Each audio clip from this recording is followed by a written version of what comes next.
ని పంపించడం జరిగింది ఇటు పోలాండ్ కి ఇటు బెలారస్ కి సంబంధించి మాట్లాడుకున్న సందర్భం. బట్ ఇప్పుడు మాట్లాడుకుంటే ఇటు మరొక దేశం మరి ముఖ్యంగా రొమేనియాకు సంబంధించి రొమేనియా ఏం చెప్తోంది? యుక్రెయిన్ రష్యా వార్ కి సంబంధించి లేటెస్ట్ డెవలప్మెంట్ ఇది. రొమేనియా ఒకటే చెప్తోంది, ఇటు డ్రోన్ ఇన్కర్షన్ జరిగింది.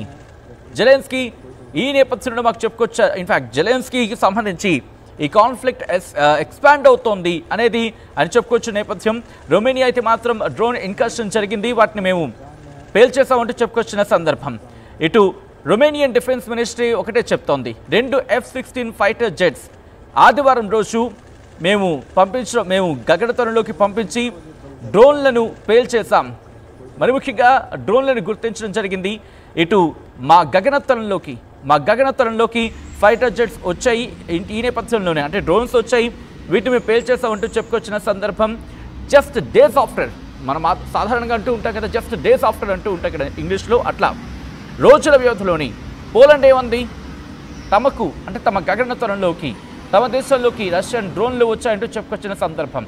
ఇప్పుడు రొమేనియా డిఫెన్స్ మినిస్టర్ ఒకటే చెప్తోంది, 2 F-16 ఫైటర్ జెట్స్ని మేము స్క్రాంబుల్ చేసేసాం, వాటిని పూర్తిగా మేము ధ్వంసం చేశాం. F-16 ఫైటర్ జెట్స్ గురించి మాట్లాడుతున్న సందర్భంలో అలాగే డ్రోన్ కూడా తమ గగనతలంలోకి వచ్చింది, వాటిని కూడా మేము పేల్చేస్తామంటోంది. ఈ నేపథ్యంలోనే ఇక ఊరుకుంటారా యుక్రెయిన్ అధ్యక్షుడు జెలెన్స్కీ వెంటనే అందుకున్నాడు.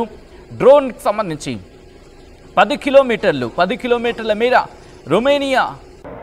రొమేనియన్ టెరిటరీలోకి ప్రవేశించింది.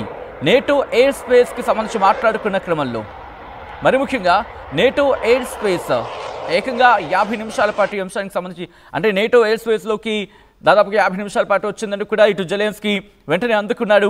ఒకటే చెప్తున్నాడు జెలెన్స్కీ, ఇప్పుడు రష్యా యుద్ధాన్ని ఇంకా ఎక్స్పాండ్ చేయాలనుకుంటోంది, ఈ యుద్ధం ఇంకా ఎక్స్పాండ్ అవుతోంది.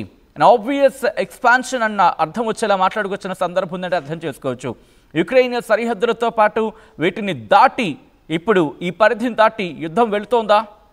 మరి ముఖ్యంగా ఇప్పుడు టఫర్ శాంక్షన్స్ గురించి మాట్లాడుకుంటున్న సందర్భం. ఏమని మరింత ట్యాక్సెస్ విధించాలి, లేకపోతే మరిన్ని శాంక్షన్స్ విధించాలి అంటూ కూడా ఇటు ప్రపంచ దేశాలు మాట్లాడుకుంటున్న సందర్భం. ఇది కరెక్ట్గా ఎక్కడ డిటెక్ట్ అయింది అనే అంశానికి సంబంధించి మాట్లాడుకుంటే రొమేనియా ఇటు సాధారణంగా అక్కడ ఆ సముద్ర తీర ప్రాంతానికి సంబంధించి, ఎందుకంటే ఇక్కడ ఆ మ్యాప్ని కనుక కరెక్ట్గా గమనిస్తే, అఫ్కోర్స్ ఇప్పుడు మ్యాప్ మీకు కనిపించడానికి టైం పడుతుంది కాబట్టి నేను నార్మల్గా చెప్పే ప్రయత్నం చేస్తాను. ఇటు మాల్దోవా ఉంటుంది, యుక్రెయిన్ ఉంటుంది, మాల్దోవా ఉంటుంది, బ్లాక్ సీ ఉంటుంది. బ్లాక్ సీ మీద నుంచి అంటే రష్యాకి అక్కడ ఛాన్స్ ఉంటుంది కాస్త. ఇటు జార్జియా ఈ కింద ఉంటుంది రష్యాకి సంబంధించి మాట్లాడుకునే క్రమంలో. ఇటు ఉత్తరాన ఇక డౌన్కి వచ్చేస్తే ఆ తర్వాత అజర్బైజాన్, ఇరాన్ ఇవన్నీ ఉంటాయి. జార్జియా, అజర్బైజాన్ అలాగే ఇరాన్ ఉంటూ ఉంటాయి. బట్ ఈ బ్లాక్ సీకి సంబంధించి అటువైపు మాట్లాడుకుంటే మాల్దోవా ఉంటుంది, రొమేనియా ఉంటుంది. ఇప్పుడు ఎలా దాడి చేసే అవకాశం ఉంటుంది అనే అంశానికి సంబంధించి మాట్లాడుకుంటే ఇక్కడ వీళ్ళకి ఉన్నది సెవాస్తోపోల్ ఉంటూ ఉంటుంది. ఆ సెవాస్తోపోల్కి సంబంధించి మాట్లాడుకునే క్రమం. బట్ ఇక్కడ రష్యాకు సంబంధించి మాట్లాడుకుంటే నల్ల సముద్రం మీద నుంచి ఇటు రొమేనియా మీద వెళ్ళే అవకాశం ఉంటుంది. సో బట్ ఇలా వెళ్తున్న క్రమంలో యుక్రెయిన్కి సంబంధించి, ఎందుకంటే యుక్రెయిన్ నిరంతర పర్యవేక్షణ అనే ఒక అంశాన్ని తెరమ తీసుకొస్తూ ఉంటుంది కాబట్టి ఇప్పుడు ఈ అంశానికి సంబంధించి మాట్లాడుకుంటున్న క్రమం. ఇప్పటికే జెలెన్స్కీ ఒకటి అంటున్నాడు, ఈ యుద్ధం ఎక్స్పాండ్ అవుతోంది, ఇంకా వెళ్ళే అవకాశం ఉందని చెప్పి. ఒకవేళ అదే జరిగితే కనుక మరింత తీవ్రమైన పరిణామాలు చోటు చేసుకునే అవకాశం ఉంటుందంటలో ఎటువంటి అతిశయోక్తి లేదు. ఎందుకంటే నేటో క్రియేట్ అయినప్పుడు 12 దేశాలు ఉన్నాయి, యూరోప్ అలాగే నార్త్ అమెరికాకు సంబంధించి. ఇప్పుడు 1949లో ఆ తర్వాత 20 కంట్రీస్ జాయిన్ అయిన పరిస్థితి ఉంది నేటోలో. దాదాపుగా 10 రౌండ్ల చర్చల తర్వాత ఇప్పుడు 1952, 1955, 82, 99, 2004, 2009, 2017, 2020, 2023, 2024 article 10 North Atlantic Treaty Organization, North Atlantic ట్రీటీకి సంబంధించి ఆర్టికల్ 10 ప్రకారం కంట్రీస్, ఒకసారి నేను చెప్పే ప్రయత్నం చేస్తున్నాను, ఈ అలయన్స్లో జాయిన్ అవ్వచ్చు ఏ కంట్రీ అయినా కూడా. బట్ మెంబర్షిప్ గురించి మాట్లాడుకున్న సందర్భంలో యూరోపియన్ స్టేట్ అనేది ఒక పొజిషన్కి సంబంధించి మాట్లాడుకుంటూ further the principles of this treaty and to contribute the security of the North Atlantic area అంటూ కూడా చెప్తూ ఉంటుంది. ఓకే, ఇక్కడ డెసిషన్ గురించి మాట్లాడుకుందాం. ఒకవేళ ఏదైనా డెసిషన్ ఒక కంట్రీని ఇన్వైట్ చేయాలనుకుంటే లేదా జాయిన్ చేయాలనుకుంటే, అలయన్స్లోకి తీసుకోవాలనుకుంటే నార్త్ అట్లాంటిక్ కౌన్సిల్కి సంబంధించి నేటో ప్రిన్సిపల్ పొలిటికల్ డెసిషన్ తీసుకోవాల్సిన మేకింగ్ బాడీ ఉంటుంది. మొత్తం అన్నింటినీ పరిశీలించి అవి తీసుకోవడం జరుగుతూ ఉంటుంది కన్సిడరేషన్లో. దాదాపుగా ప్రస్తుతం 32 దేశాలు ఉన్నాయని చెప్పుకోవాలి, ఎందుకంటే చాలా చాలా చర్చ జరుగుతున్న క్రమంలో. బట్ ఇది ఎవరు కోరుని చేస్తున్నారు? నిజంగా రష్యా ఇప్పటికొచ్చి మేము రొమేనియా మీద దాడి చేస్తామన్నా లేకపోతే పోలాండ్ మీద దాడి చేస్తామని చెప్పి ఏది ఎక్కడ చెప్పలేదు నాకు అవగాహన ఉన్నంత వరకు. ఒకవేళ మీకు ఎవరికైనా ఇన్ఫర్మేషన్ ఉంటే కనుక కమెంట్ చేసే ప్రయత్నం చేయండి, so that I just correct my self. But ఇక్కడ ఏంటంటే కనుక ఇదేమైనా యూరప్ కావాలనే చేస్తోందా, మరి ముఖ్యంగా నేటో ఏమైనా కావాలనే చేస్తోందా? ఎందుకంటే యుక్రెయిన్కు నేటోలోకి చేరే అవకాశం ప్రస్తుతానికైతే లేదు, ఎందుకంటే అమెరికా ఒప్పుకోవటం లేదు. అలా అని చెప్పి యుక్రెయిన్ విడిచిపెట్టేందుకు యూరప్ సిద్ధంగా లేదు. యూరప్ ఎక్కడ సిద్ధంగా లేదు. యూరప్ అలా అట్టుపెట్టుకుని కూర్చుంటోంది యుక్రెయిన్ని.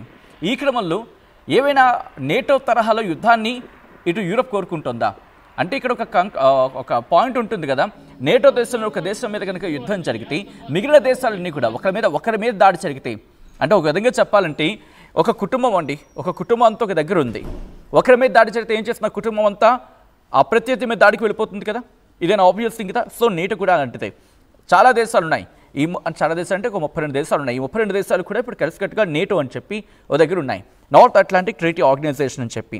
ఇప్పుడు వీళ్ళల్లో ఈ 32 దేశాలు ఒక దేశం మీద దాడి జరిగినా ఈ 32 దేశాలు ఆ దేశం మీదకి దాడికి వెళ్ళిపోతాయి. ఇప్పుడు రష్యా ఫర్ సపోజ్ పోలాండ్ మీద దాడి చేస్తుంది అనుకుందాం, ఇది వినిపిస్తున్న వర్షన్. అది ఎవరు దాడి చేశారు, ఏం దాడి చేశారు, ఎక్కడి నుంచి ఇంకా పూర్తి స్థాయిలో క్లారిటీ రావట్లేదు, ఎవరు వర్షన్ వాడది. ఇక్కడ రష్యా అయితే మాత్రం క్లెయిమ్ చేస్తున్న సందర్భాలు అయితే నాకు తెలిసైతే లేవు. ఒకవేళ క్లెయిమ్ చేస్తాను మీకు ఎవరికైనా ఉంటే కనుక జస్ట్ ఒకసారి కమెంట్ చేసే ప్రయత్నించండి, జస్ట్ కరెక్ట్ మై సెల్ఫ్. అయితే ఇక్కడ ఒకవేళ రష్యా కనుక దాడికి దిగింది అని చెప్పి రష్యా ఒప్పుకున్న పక్షంలో ఇప్పుడు నేటో దేశాలన్నీ కూడా రష్యా మీదకి దాడికి వెళ్ళిపోయే అవకాశం సంపూర్ణంగా ఉంటుంది. ఇక్కడ ఆ ఛాన్సెస్ సంపూర్ణంగా ఉంటాయి. బట్ అలా అని చెప్పి ఊరుకునే పరిస్థితులు కూడా ఉండవు. కాదు అని చెప్పి ఒకవేళ లేదు రష్యా మేము చేయలేదు దాడి అంటే కనుక ఇదేమైనా నేరేటివ్ జరుగుతుందా, లేకపోతే పర్స్పెక్టివ్లోకి వెళ్ళిపోతుందా? ఇది యూరప్ ఏమైనా కావాలని చెప్పి దీన్ని ఒక నేటో యుద్ధంగా మార్చాలి, రష్యా వర్సెస్ నేటోగా మార్చాలని చెప్పి ఏమైనా ఒక అంశాన్ని తెర మీద తీసుకొచ్చే ప్రయత్నం చేస్తుందా? ఇవన్నీ కూడా ప్రస్తుతం మాట్లాడుకుంటున్న పరిస్థితి. ఈ కథనం మిమ్మల్ని కాస్త కలవరపరచవచ్చు, అయితే మిమ్మల్ని కలవరపడి గురి చేయడం ఆర్టీవీ ఉద్దేశం కాదు, కానీ ఇటువంటి కథనాలు చూసినప్పుడు కాస్త కలవరపడి గురే అవకాశం ఉంటుంది కాబట్టి దీనికి సంబంధించి తగిన జాగ్రత్తలు తీసుకోవాలని ఆర్టీవీ సూచించడం జరుగుతోంది. This is disturbing content, viewer discretion is advised.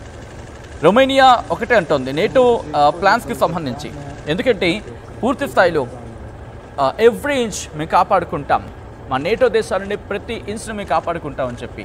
ఒకవేళ యుక్రెయిన్ జాయిన్ అయ్యింటే ఈ పాటికి బహుశా నేటో యుద్ధంగా ఈ పాటికి ఇప్పుడు దారి తీసేద్దును. అందుకే రష్యా అంటుంది ఇటు యుక్రెయిన్ నేటోలోకి తీసుకుంటే కనుక మేము ఒప్పుకునేది లేదంటూ కూడా ఇటు రష్యా అంటోంది యుక్రెయిన్ విషయంలో. బట్ ఆ విషయం మీద ఇక్కడ ఆగిపోయింది. బట్ ఇప్పుడు నేటో యుద్ధంగా మార్చాలని చెప్పి ఇటు యూరోప్ ఏమైనా కోరుకుంటోందా? గత కొద్ది రోజులుగా జరుగుతున్న పరిణామాలు చూస్తుంటే అటువంటి అనుమానాలకే దారితీస్తున్నాయి. ఎందుకంటే ఫ్రాన్స్ ఈ అంశానికి సంబంధించి ఫైటర్ జెట్స్ని పంపించడం ఏంటి, దాంతోపాటు రఫేల్ యుద్ధ విమానాలను పంపించడం ఏంటి, పోలాండ్ తన సరిహద్దులను క్లోజ్ చేసుకోవడం ఏంటి, ఈరోజు రొమేనియాకు సంబంధించి మేము ఒక 2 ఫైటర్ జెట్లని F-16 2 పేల్చేస్తాము, లేకపోతే వాటిని గాల్లోనే ధ్వంసం చేస్తామని చెప్పడం ఏంటి, ఆ తర్వాత ఇప్పుడు ఈ అంశానికి సంబంధించి జెలెన్స్కీ కాస్త అగ్నికి ఆజ్యం పోసేలా డైలాగులు ఇవ్వండి. ఇవన్నీ చూస్తూ ఉంటే ఏదో ఒక బహుశా నేటోకి సంబంధించి యుద్ధానికి దిగుతుందా, మొత్తం నేటో దేశాలని కలిసి ఇటు రష్యా మీద యుద్ధానికి దిగుతాయా అనే అంశానికి సంబంధించి మాట్లాడుకుంటున్న క్రమం. కానీ రిమెంబర్, నేటో దేశాలని యుద్ధానికి దిగుతాయా, ఒకవేళ అదే పరిస్థితి ఏర్పడితే కనుక రష్యాకు సంబంధించి చమురు, మరి ముఖ్యంగా ఎల్ఎన్జీ ఇటు యూరోప్కి అవసరం 40% రష్యా నుంచి. ఒకవేళ రష్యా టాప్ కడితే చలికాలం వాళ్ళు గడ్డకట్టిపోతారు. కాబట్టి 2 రకాలుగా ఓ పక్క ఇండివిజువల్గా వెళితే కనుక, ఎందుకంటే పోలాండ్ కావచ్చు అలాగే రొమేనియా కావచ్చు, 2 కూడా నేటోలు ఉన్నాయి కాబట్టి ఇండివిజువల్గా అవి దాడికి వెళ్తాయా, లేకపోతే నేటోగా కలిసికట్టుగా వెళ్తాయా? నేటోగా కలిసికట్టుగా వెళితే రష్యా ఆ పైప్ని కట్టేస్తే వాళ్ళు చలికి గడ్డకట్టుకుపోతారు.